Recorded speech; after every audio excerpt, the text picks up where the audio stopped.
2021 год стал поворотным для развития театральной отрасли в Чувашии. Увеличилось количество и размер ежегодных грантов главы республики для реализации творческих проектов. Принято решение объединить Институт культуры и искусств и Училище культуры.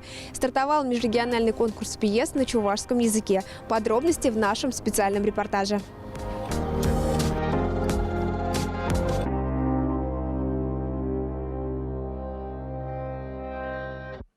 В 2000 году в Чувашском государственном институте культуры и искусств открыли кафедру актерского мастерства и режиссуры, чтобы готовить профессиональных артистов для республиканских театров. С тех пор вуз выпустил около сотни специалистов в области актерского искусства. В первую очередь мы должны готовить кадры для нашей республики. Особенно это касается и, в принципе, и актеров, и режиссеров.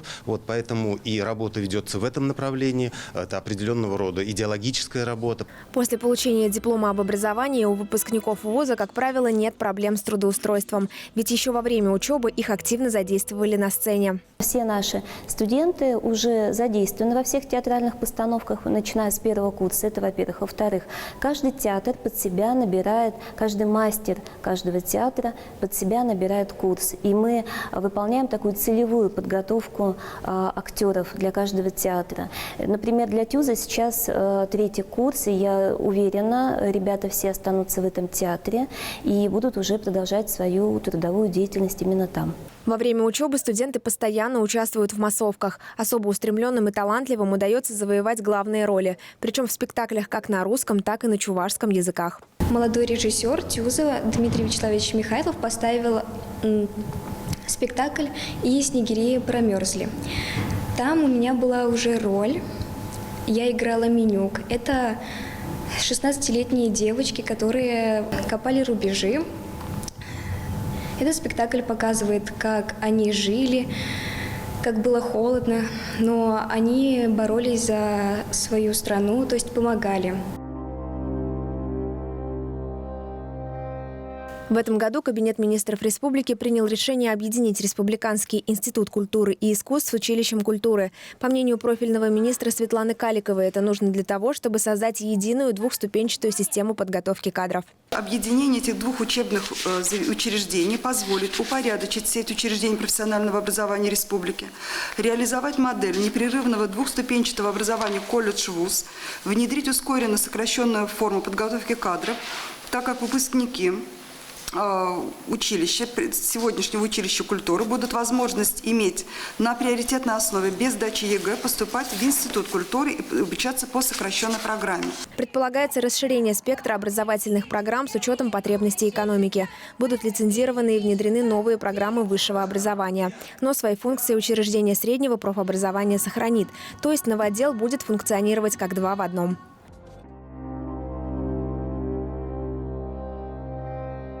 В этом году из республиканского бюджета были выделены средства на обучение артиста Чувашского драмтеатра Василия Иванова в Театральном институте имени Бориса Щукина. Он осваивает профессию режиссера в Москве, ведь в вузах республики пока не обучают этой специальности. Полученные знания Василий уже планирует применять в стенах родного театра. Я поставил 3 взрослых спектакля, 1 детский спектакль, сказку. Но и сам чувствовал, знаний не хватает. Хочется делать интереснее, хочется делать ярче, неожиданнее, какие-то такие повороты. В общем, не просто так, как говорится, качественный и достойный спектакль, а еще чтобы зритель, придя в театр, он ахнул и захотел еще раз сюда вернуться, возвратиться и насладиться силой искусства. Помимо профессиональных режиссеров, театры республики ощущают нехватку свежих и современных сценариев, по которым можно было бы ставить спектакли. В этом году в Министерстве культуры республики объявили конкурс пьес на чувашском языке. В последний раз он проводился аж 11 лет назад. Публика, она, конечно, хочет увидеть на сцене про себя. То есть созвучно его каким-то мечтам, болям, радостям, которые происходят сегодня в жизни, и потом та среда, в которой он проживает, жизнь живет человек, зритель, скажем, ему ближе ситуации сегодняшнего дня на сцене. Поэтому в нашем театре больше их привлекают пьесы современные и чувашских авторов. Конкурс планируют проводить раз в 3 года, а победителей в различных номинациях будут награждать денежными призами. Но самое главное, участие в творческом состязании предоставляет авторам пьес возможность донести свои произведения до широкого зрителя. В следующем году деятели искусств республики получат дополнительную финансовую поддержку от государства. Так, с 1 января увеличится размер пожизненных пособий за особые заслуги в развитии культуры и науки с 3 до 5 тысяч рублей. Это хорошая помощь, например, для ветеранов театрального искусства, которые сейчас на пенсии. Также дополнительные средства выделят учреждениям культуры на реализацию творческих проектов. Раньше это было 3 гранта на сумму 2 миллиона 800 тысяч рублей, и таких грантов было 3.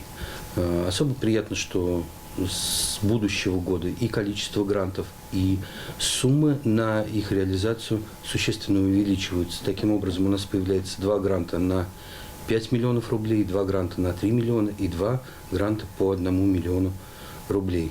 Размер грантов, конечно, является большим подспорьем в работе любого учреждения. Мы имеем возможность реализовать самые смелые идеи и творческие планы. Благодаря грантовой поддержке в Чувашском государственном театре оперы и балета удалось поставить национальные балеты «Сарпике», «Атила», «Дорога лебедей», национальную оперу «Шевармань». Чувашская государственная филармония выпустила первый чувашский мюзикл «Нарспи», а Чувашский государственный академический ансамбль песни и танца реализовал проекты «Круг жизни» и «Сурский рубеж». Председатель Союза театральных деятелей республики Сергей Павлов отмечает, что без помощи государства театрам в наши дни сложно оставаться на плаву. Однако, по его словам, в нашей республике эта поддержка ощутима. Я в этом году был на съезде, Всероссийский съезд Союза театральных деятелей Российской Федерации. Я хочу отметить то, что Союз театральных деятелей – это один из мощнейших, авторитетных, старинных организаций не только в России, но и в мире.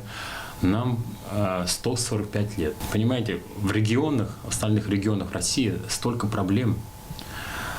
Они бурно обсуждали, что в долгах, не могут там оплатить здание, содержать там дом актеров, театры и так далее, и так далее. То есть закрываются институты культуры, актерского мастерства.